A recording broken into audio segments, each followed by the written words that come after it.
Time for some Type 40 extra Type 40 video exclusive content with me, Dan Hadley, Birmingham's king of the geeks. Welcome back to the channel. Yes, at the very edge, at the very, very edge of Doctor Who's 60th anniversary year. Type 40 Extra is our after show, our before show, and our in-between show too, as we scroll across the view screen to look at the sights and the sounds of the Whoniverse.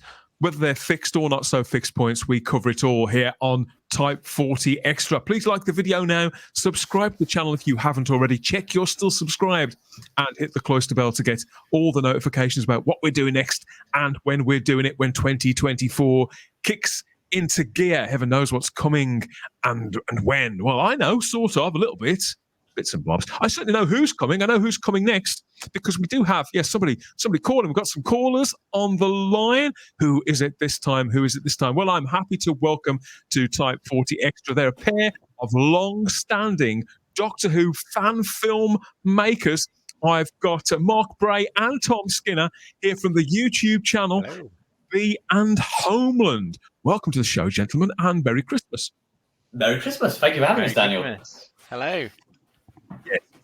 So here we are in the glow of the baubles and the tinsel, and a few weeks on from Doctor Who's 60th anniversary. Are you aware of this? This happened. Yes, we are. Yes, I remember actually fondly watching, having fond memories of watching it with Tom. The first episode. I think we wanted to watch the third one together, but I was at Comic-Con at the time in Birmingham, funnily enough, and we saw the first one together, but I don't think we got around to watching the last one. I don't know if you've seen it yet, Tom. I have yet to talk to you about it, but I have seen it. Do you frantically call one another up, or have you got a Discord or a WhatsApp group and you compare notes on that?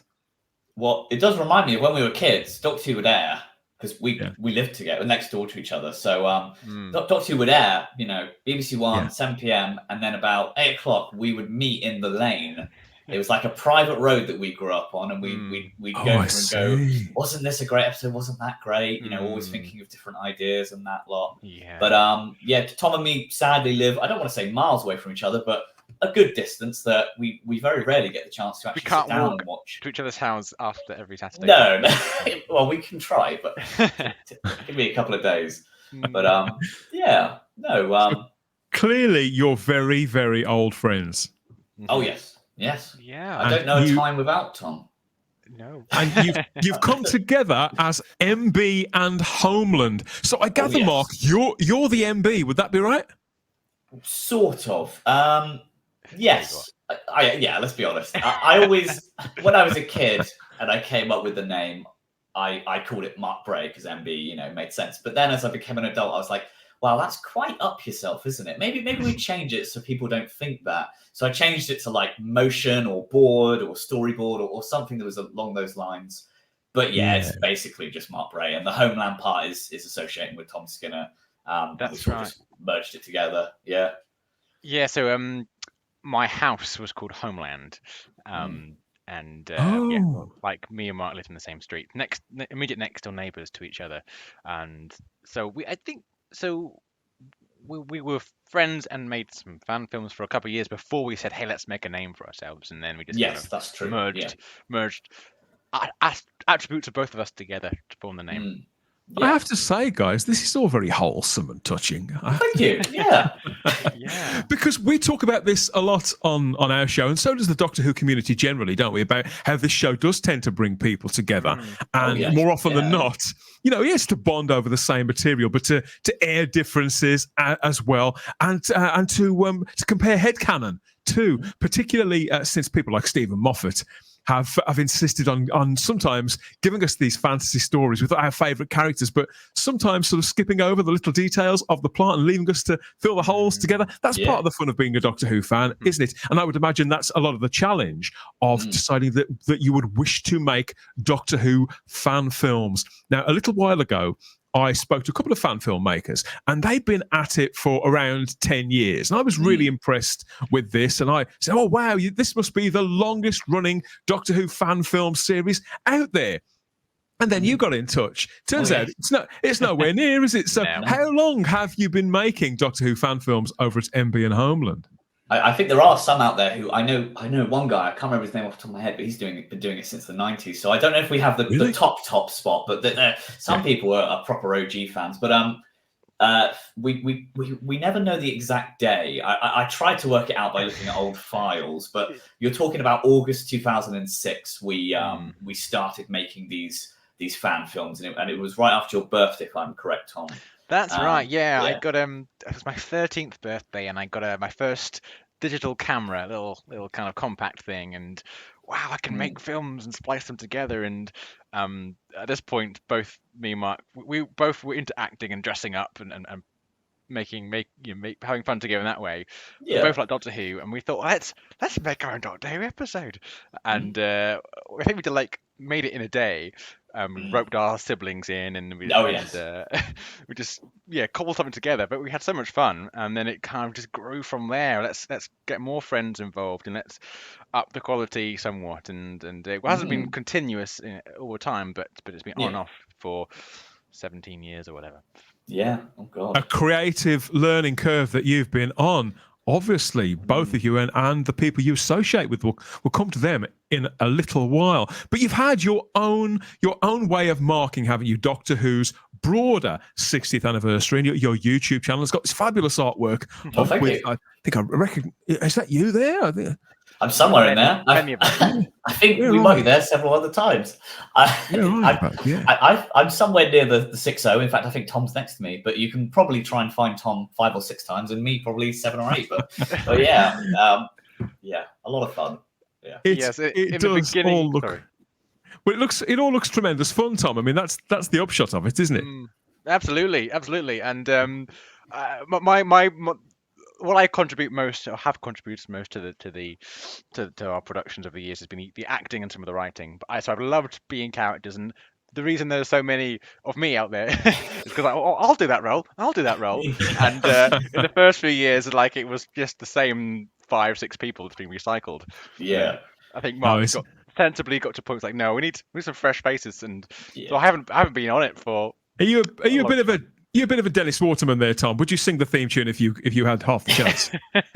yeah. I think you probably would. So yes, a very attractive artwork here, and very celebratory too, with lots of villains and companions and doctors. I think there's a few doctors kicking around there, and a familiar blue box. But you've recently premiered, haven't you? Your most ambitious project, your most ambitious chapter to date. So this is called A Blip in Time, isn't it? So I gather it was published around 3 or 4 weeks ago as of time of recording. So this was mid-November, wasn't it? Yes, I believe it was what day was it? It was the 18th, because it was exactly a week before the actual official show came out. And there had been a trailer probably about a month prior to that, maybe a month and a bit. And how long had you been working on this latest production before it dropped? I think it probably started somewhere around January. We'd had probably, I think, a good 2 years off since we'd made any content. As far as most fans were concerned, we were a dead channel, to be completely honest. And then my girlfriend came to me with a story idea, which she wrote the script and sort of handed it over to me. It was our first time ever collaborating with another YouTube channel, which is a guy called Daniel J. Pan. He's a part of his own kind of fractured timeline universe. I've seen that guy as well. Yeah, so it was really nice kind of collaborating with someone we'd never met before, but we maybe texted back and forth. And, meeting new fans. His fans got to learn about our work. Our fans got to learn about his work. And really a lot of fun to work with. And as you can see, a lot of faces that had never appeared before. So many new supporting cast, which was probably the funnest part, just networking and meeting all these people. Well, it sounds like you're back with a vengeance, and you're certainly back in style. So rather than us sort of gassing on and on about it and not letting people see, let's give them a blast of the trailer and what they could be missing if they haven't caught A Blip in Time. Yes, check it out. Why do you cling to this world so dearly, Doctor? Whatever it is you want, there's a better way. You told me he was a man of the future. The only thing that's holding this fraction together is my connection with you. Ah, good afternoon, Doctor. Mr. Churchill.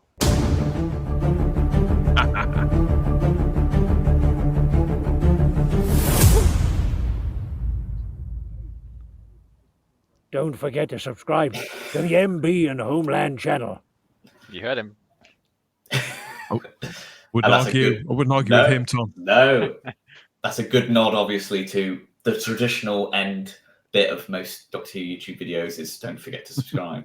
So that was a lot of fun. So obviously this is your own take on Doctor Who with your own Doctor, your own TARDIS, a familiar that we're used to, Winston Churchill there. So Winston Churchill, the wartime Prime Minister of the Second World War, who was played by Ian McNeice, wasn't he, in the new series opposite Matt Smith's Doctor, but to great effect, still closely associated with the character. And the guy you've got to play him, he's fantastic. He's fantastic too. Really, really gives it a lot of personality, doesn't he? Really brings it to life. And I must say that when I watched that trailer and saw your mix of locations there as well, I couldn't wait to watch this. It's a real proper teaser trailer. So you spent most of this year putting it together from your girlfriend's script, was it, Mark?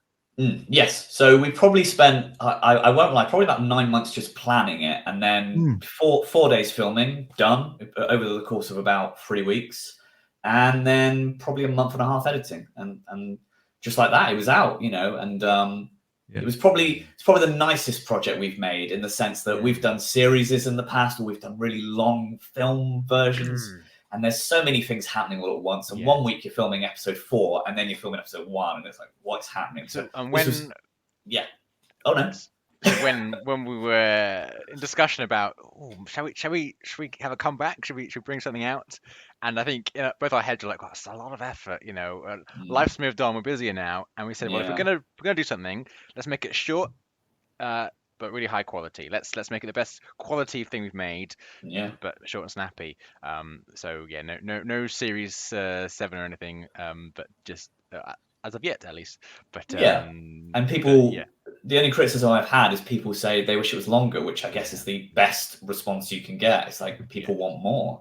So So obviously, as creators and as independent filmmakers putting this stuff together, is it a case of you don't just churn it out like a sausage factory? You only come back to the project when there's a story you feel is worth telling, when you've got enough fire in your belly and resources and the goodwill of the people that you work with, rather than just keeping it churning and churning and churning. You come back to it full of energy, full of enthusiasm, and ideally taking it up a level creatively every time. Is that the general principle? Yeah, I'd say so. I think we got no others, no producer above us expecting anything from us, so it's only on our own calendar. Nobody wagging the finger and waving a diary at you. It's like, what's going on, guys? And there's no fun making something which is not worth watching. So we want to. I don't want to make something which is good and which we enjoy making.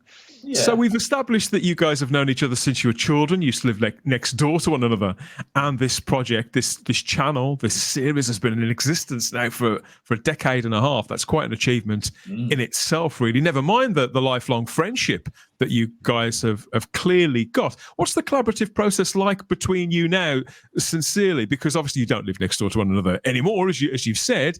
It's one thing to not be able to compare notes about something you've just watched, but when it comes to putting together, to bringing together a project like this, how closely do you work on it together? Do you speak most days, or do you just go away and play with things for a little while? What's it like? What's the back and forth like? I feel like I kind of try and organize most calls and stuff like that, and I'll CC Tom in as frequently as possible. Sometimes we might only have a call just the cast and Tom can't make it, but we try to get each other in the call as often as possible. I've always described Tom, and I've described this to his face, so I don't mind saying it publicly, but I've always said that if there's someone out there who wants to make fan films or just content in general, they need a Tom Skinner, because the number of times, like, I would write a script, I'd pass it to Tom, and my girlfriend had the same situation. Like, Tom can be very critical. He can give a lot of, but in a heartwarming way, in a generous way. So you hand him a script, he'll go, why is this character doing this? Why is that happening? Why is this?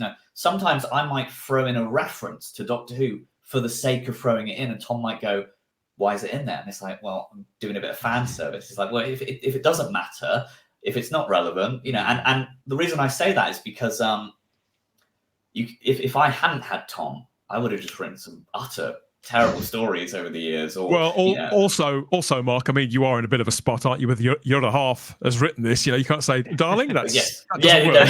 Yeah, that's true. Yeah, just make sure you duck when you say.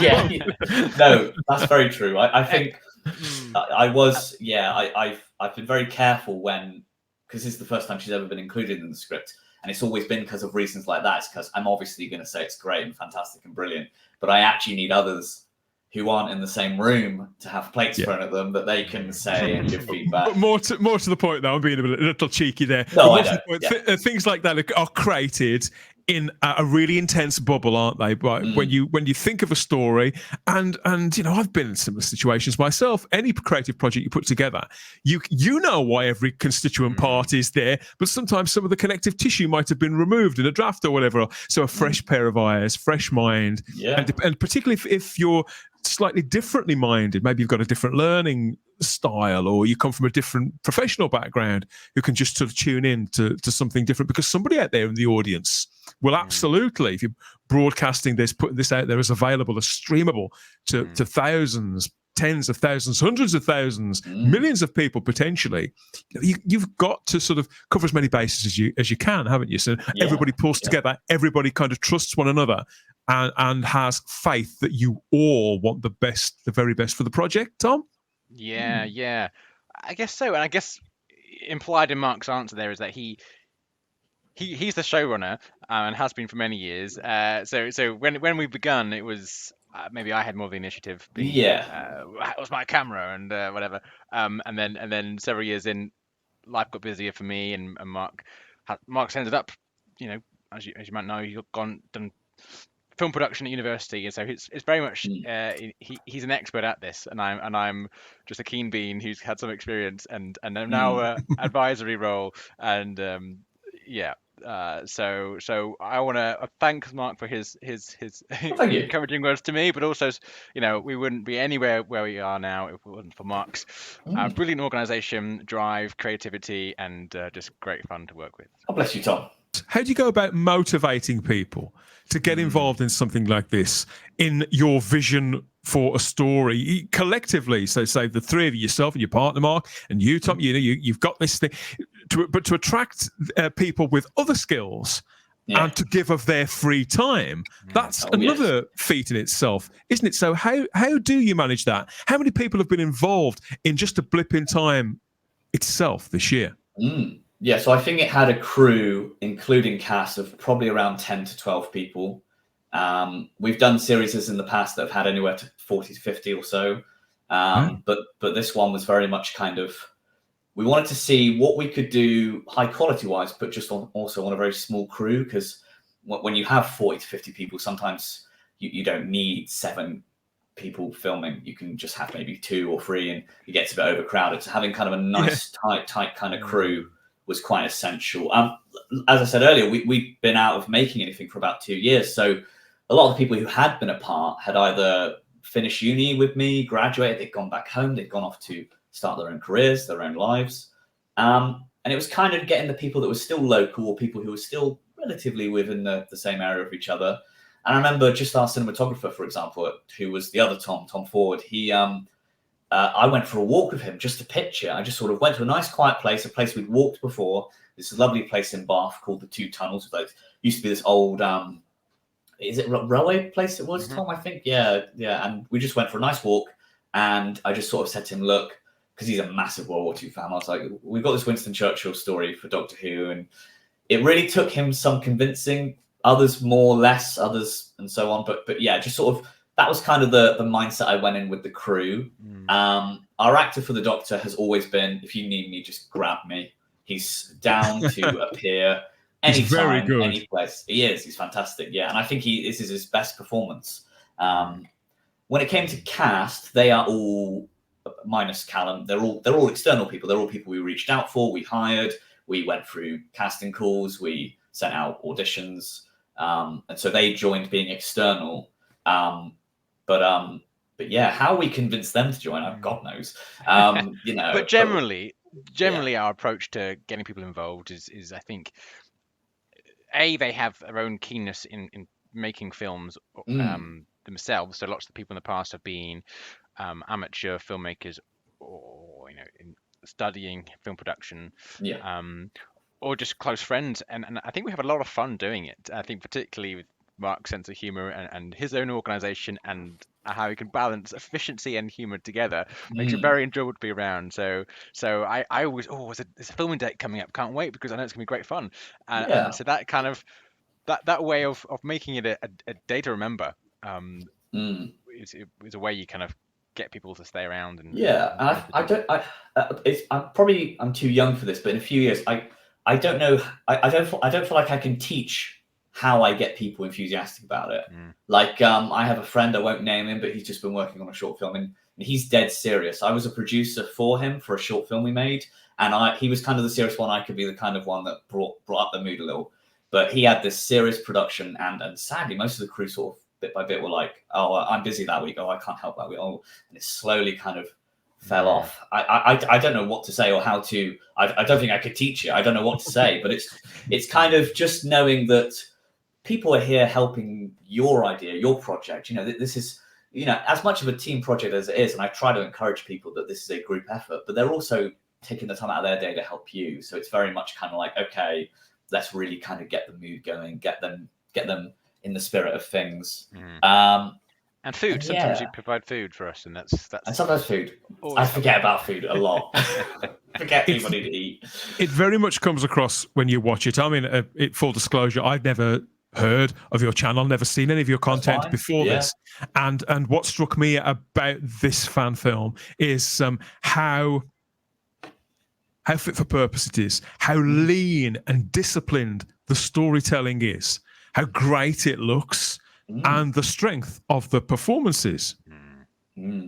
Yeah. I totally agree. I think the acting quality blows me away every time I watch it. I think but both of our main characters, apart from the Doctor, are brilliant actors. And I think you're right on the lean storytelling part. I think Mark's girlfriend has done writing by trade. So I think it definitely shows. It's very, very disciplined, because there's a temptation, isn't there? And this is naming no names. I'm not a big authority on fan films at all, but there's some that I really, really like. But this is on creativity generally.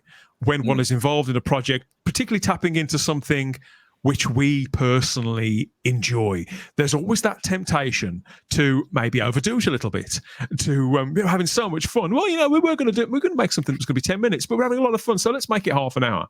That temptation is always there. I get the impression that you resisted that at every junction, and so the end result is a fan film that I'm not surprised that the feedback that you've had is, I love this, but why is it so short? Because by the time it gets into its final third, you think, oh, there's intrigue here, there's pathos, it's all coming together, and there are questions that I know they're not going to be able to answer in the next 2 or 3 minutes. And it just kind of leave us hanging and wanting more. So we're now a few weeks on from the premiere on YouTube.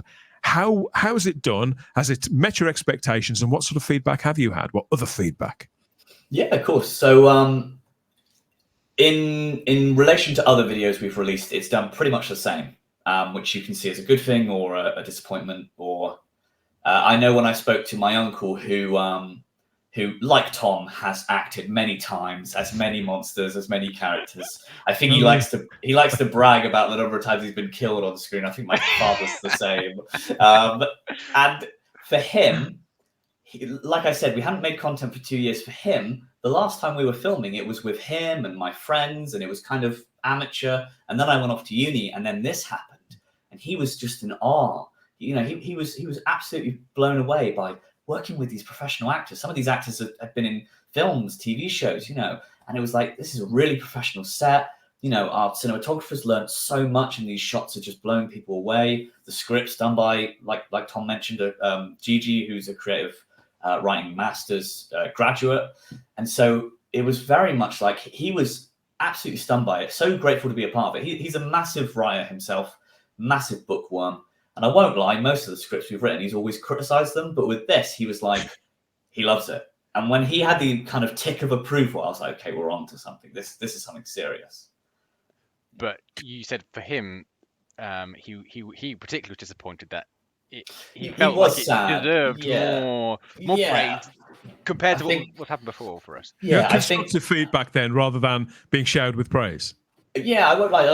It was a lot of positivity, which I won't ever criticize. And we are not the kind of channel where if someone says, "I liked this, but delete comment," we never do that. They're always up there. You're always going to see what people's honest opinions are of us.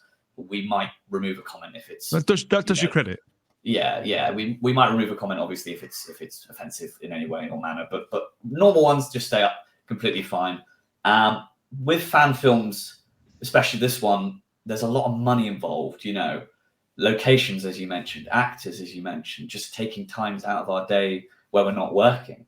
And then to kind of get the views we got, I think my uncle was maybe disappointed in that. I still think it's a month in. I think it's still early days. I think it's fine. And, my portfolio has just filled up with all the pictures of this project because I'm so proud of it, So I feel like there are strengths that have come out of this. One, actually, I'll briefly mention, but the actor who plays the soldier in it, this mysterious Damley, just messaged me out of the blue the other day and said that because of his work in this, he's been recognized and has just signed for an agency.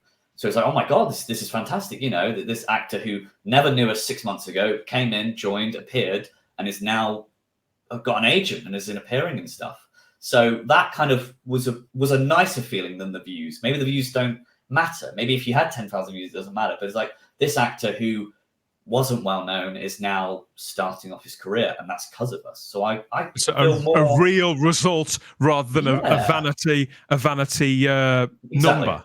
Yeah, exactly. Metric, a vanity metric. That's what they call them. And I think it'd be fair to say that if we had made anything and put half an hour's work into it, we probably would have got similar views. Because our fan base was there and they were like, "Oh yeah, you're back," So in a sense, the quality won't be reflected in the views at this instant. But the fact that it's something there for us to refer to, for us to be found, and who knows what it might lead on to beyond this. Yeah. Exactly, yeah. So in a decade and a half of making Doctor Who fan films, Tom, what are you most proud of? Not necessarily which film, which particular production, but what are you most proud of as an experience? Ooh. Is it something you acted in? I think it's what we have. What a hard question, cruel question. I think, look, like I've got to be honest, the last 10 years. I've had that kind of backseat, kind of more advisory role, or I've thrown an idea out there and seen Mark come to make it. So I'm just so proud about what we under Mark's leadership have been able to make, and I think what a privilege to be part of a team which can create stories and create material, and have such fun doing it. I'm very grateful for this aspect of my life. It's been a big part of it. There are particular episodes that stand out. I guess the ones that I've written. It's so exciting when you've written something to see it come to life, and you have a real special attachment to that. But yeah, just that we exist and we still exist and have done what we've done it makes me full of joy. Yeah. To make any film on a budget, Mark, is a challenge in itself, getting anything made at all. But obviously, Doctor Who, any kind of fantasy or science fiction, has a certain expectation in the visual effects department, doesn't it? Yes. So, and again, I feel watching this that you judge the augmentation of the story very well as well. So how do you go about realizing the more fantastical elements to bringing your Doctor Who story to the screen and to budget? Have you got a dedicated team of people you pass it on to there with a few notes? I'd kind of like this explosion. I'd like that spacecraft to look a little bit like this. Who's involved with helping you realize that side to it? Yeah, of course. So I kind of have primarily been kind of the picture editor on a lot of stuff, and then I have friends who are passionate about VFX. It's funny you mentioned that. That reminds me of a lot of when I would, towards the end of our series, and for a blip in time, we had an original composer, and I know nothing about music, but I would say to him, I want it to sound like this, or I'd send him, I want it to sound like this piece of music. You know what I mean? And he would be like, I'll try to see what I can do. But I started off probably doing most of the VFX, but then as things went on, I realized that there were people out there who were more skilled in it and better at it. Like I said, with the collaboration with the other YouTube channel, Daniel, he did all the VFX for this project. So anytime you see him on the screen, or anytime you see those nice TARDISes in space, that's all done with his magic. Beautiful. And I'm a massive lover of practical stuff. I think it kind of shows. You'll notice, instead of having a 3D model or a picture of a TARDIS, we built one. And not only did we build one, but we built one that we could take to quarries, that we could take to locations, we could take and film it down the woods, because it's so much more painful trying to add a TARDIS that looks like it's landed in the woods than actually being able to do a really nice shot with all the trees and you can see it there in the background, instead of painstakingly trying to add something CGI shot. Something that an actor can reach out and touch as well, because the Doctor is so tactile with the TARDIS. Now and again, whenever time allows. Yeah, definitely. And the same with the Dalek, just trying to be as practical as possible, going to locations and trying not to rely too much on green screen. It can work, obviously. I started off by doing it. I'm sure Tom has fond memories of one of our Star Wars fan films. All green screen. All green screen. Nothing but green screen. Yeah, that was probably a wake-up call to go, I don't want to do green screen again. I want to actually... I have so much more joy sending an email, asking for a location, negotiating a cost, and then going there and filming and going, wow, this is a beautiful place. You know, the editor's job's so much easier. He's like, wow, I just have to color grade this. Sweet, you know. Because that's what brings it all together, to makes it look like one very distinct vision of a universe that we've all spent hours and hours, hundreds of hours in over the decades there. So this is Doctor Who: A Blip in Time from the MB and Homeland YouTube channel. You say it's been received pretty well by your waiting audience. I'm thrilled to hear that, because I really, really liked it, and I thought, get the word out to as many more people, as many more eyes on this as possible, because there's some great stuff being done in the fan community, whether it's in print, whether it's in arts and crafts, or whether it is in new media like this. But the boundaries of what is possible for fans, well, for independent filmmakers generally, but for Doctor Who fans now compared to 10 or 20 years ago, it's a several country miles ahead, and you can't help but wonder, but salivate a little about where things could be in a further 5 or 10 years' time. What is next for MB and Homeland and your Doctor Who strand? Have you got something else in mind, or are you just thinking about, what, I got this to do, that to do, this has scratched the itch for a while? Is there any particular guideline you have there, or is it really just a case of when the right idea, the right project bobs up, you'll grab it, and if it doesn't, then you won't? I'd have to say, at this current moment in time, we've arranged to actually have a video call. I think it's the 7th of Jan. I think it's a Sunday. Because we did this project. For the first time ever, we did what I call a self-reflection call, which was really helpful, really useful, just for people to go around the room and go, what went well, what didn't. But the call only ended with floods of ideas. Just people, my girlfriend has more ideas. My uncle, who was so proud of this project, has come to me with ideas. I know I'm always writing stuff down. So I'm not going to get people's hopes up too much, but on the 7th of Jan, we sit down and we go, what do we want to do next? And it might be, like I said, that there are 8 or 10 ideas all thrown at me and I'm juggling them. And it might be I like that one, but I don't like that one. And it might be it comes down to more like 1 idea or 2 ideas, or maybe 3. But basically, we've made series and they've taken 2 years, 3 years, and it's a big task. But then we did this and it took 10 months and it was 4 days filming, because we prepped for it. We made sure every single issue that could come up was avoided. And so, wow, that was really smooth. That was really fun. I want to do that again. So at the moment, it's trying to find maybe something that's slightly longer, like what the fans want, answers some questions the fans are asking. But also, like you said, having a story, that we feel is right, appropriate at the time. And going from there. I don't know if you have anything to add about that, Tom, but I think those lines. In the lines of, again, we're not going to make something until we we've got something we want to make. And again, we want to keep the quality high and probably compensate on length for the sake of quality. And I think we always think, oh, should we make something non-Doctor Who? And we have. But in terms of the uptake online, it's far less because there isn't the fan base out there. Yeah. And Doctor Who itself is so versatile, you can kind of fit so many things in. So in some sense, that gravity will keep coming back to Doctor Who because we've got some momentum there and we've got potential there, and there's the fan base there. So no doubt, well, no guarantees, but Doctor Who is certainly probably will be seen again, and I hope so, and I hope the quality remains. Yeah. The itch is going to need scratching sooner or later. I can tell this is going to be like trying to get blood out of a stone, everybody. But I really am doing my level best. I'll see what we can get out of them before the end of the conversation. I'm a big fan. Thank you. All right, good to see you. Come on, man. Nice to meet you, man. All the best. Take care. That's Doctor Who. I just met Doctor Who. Stop playing with me, bro. This is the type of places we be at. We meet Doctor Who.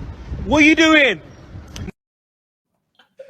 Well, yeah, thanks, mate. Yes, I tell you what I'm doing. I'm speaking here with Mark and with Tom. We've been talking about A Blip in Time. We've been teasing this fabulous fan film. It's still, I still think of this as a brand new fan film. It's only been out a few weeks, and people have really got to get on it and go and find the trailer and the music and enjoy the film itself, and hit your comment section too, and share it, haven't they, with the other Doctor Who fans in their life. So let's have some of the links there, Mark. Where can people find the film? Where can they get in touch with you and keep track of the past, present and future of MB and Homeland? Yeah, of course. So the best place to visit is youtube.com/MB Homeland. I don't think there's an and. Oh, actually, let me double check that before I... Yeah, it is. Of course, there is. So go into our YouTube channel, and I'd probably say that's the best place to start, just because it is filled with links in our About section. You can join our Discord. You can find our Redbubble. You can buy merch. In fact, I'm wearing socks. I'm wearing socks with my logo on. There we are, both feet. Good man. And we have a Twitter, a Facebook. We try to be on everything, everywhere. But I think the place that you're most likely to be able to connect with us is Discord or on our Instagram. And I'm still tweaking it, but we're trying to launch a website. We have an old one, but it's a few years old, maybe 5 or 6 years old now. So yeah, new website, touchwood, coming soon. Yeah. Is all of your canon up on the YouTube channel if people do think, oh, this isn't enough, I need more? If they can't go forward in time for the time being, can they go backwards and watch it all? Yes, so it's all up there. Oh, actually, no. Oh. It's all up there apart from season 1. That's not there, and reason for that is because our siblings were involved in that back in the day when we were 10 or whatever, and they don't want it online. So so for their sakes, it's a mystery. We've always I'm still fighting this corner. Let's go back. Let's remake series 1. Let's put it up there.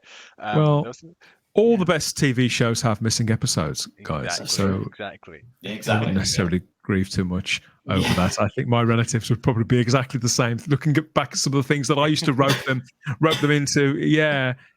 How about your personal socials? Can people get in touch with you and interact with you generally? Yeah, of course. So again, I'm pretty much on everything. I don't think I'm on TikTok. I don't want to say I'm too old for TikTok, but I feel like I'm too old. I have Instagram, which again is probably the best place to reach me. If people actually want to reach out and contact me, I'd probably advise my email, which is markbrayfilm@gmail.com. That's probably if they they could get involved, offer their services in any department, whether they want to act or help you with sets or with props or with special effects and things like that. It doesn't ever do any harm, does it, to add a few more names to the mailing list, to the community. Yeah, exactly. Yeah, and we've always been very proud of. Oh, it's fantastic working with this actor. I've never worked with this actor, but actually, our track record of working with crew members is quite low. Be nice to work with a new director for one episode, or someone who's really passionate about set building or stuff. We work with composers and bits and bobs here and there, but we really want to kind of oomph that up and get more people involved. So yeah. And how about you, Tom? Have you got any links you'd like people to go and follow to keep track of any projects you're involved in? Yeah, I'm not really online a lot. I'm online sensible person. through Mark. You know, I'm a bit of a grandpa in terms of the online presence. So I think if you wanna follow what I'm up to, just follow Mark. Yeah. Excellent stuff. Well, this is a blip in time on your YouTube channel there. The latest episode of this long-running fan film. I think we should give them another blast of the trailer. Get them salivating a little bit more. Yeah.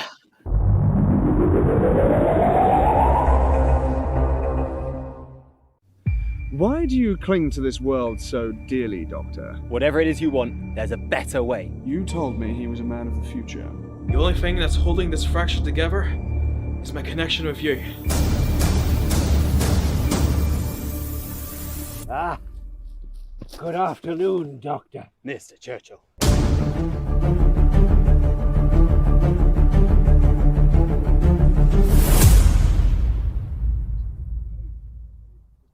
Don't forget to subscribe to the MB and Homeland channel. Yes, so you've seen the trailer, you've had their social medias, the contacts. All you need to really do now is get that in your life. Go and watch a blip in time there on the MB and Homeland YouTube channel. And that'll get your new year off to a flying start. I think then you can bother them in the comments section. When are you going to do the next one? When are you going to do the next one?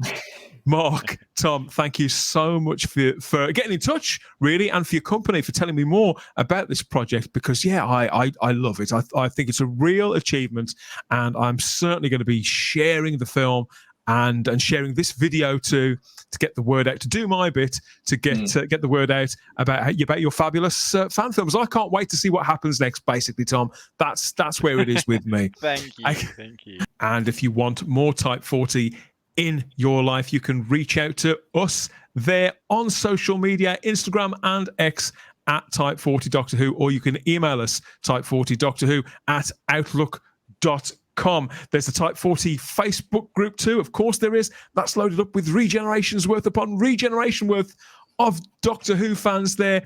We're talking about the classic show, the new show, and looking forward to all new Doctor Who coming in 2024, as well as talking about the extended universe of Doctor Who, not just the official stuff in books and comics and everything else, but that which we do as a community, as a fan base, all the creatives out there. So if you're a fan artist, if you're a creative, if you're a cosplayer, if you make your own fan films or audios, get in touch with us at Type 40 or drop us a comment in the comment section here, and maybe we can get your work up on the screen to come in and have a chat. I'll pass on any questions you leave us in the comment section onto the gentleman here at MB and Homeland, or you can visit their channel and get the fan film and drop them a comment there too.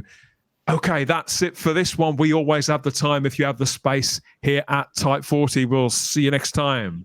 Bye-bye. Bye. Bye-bye.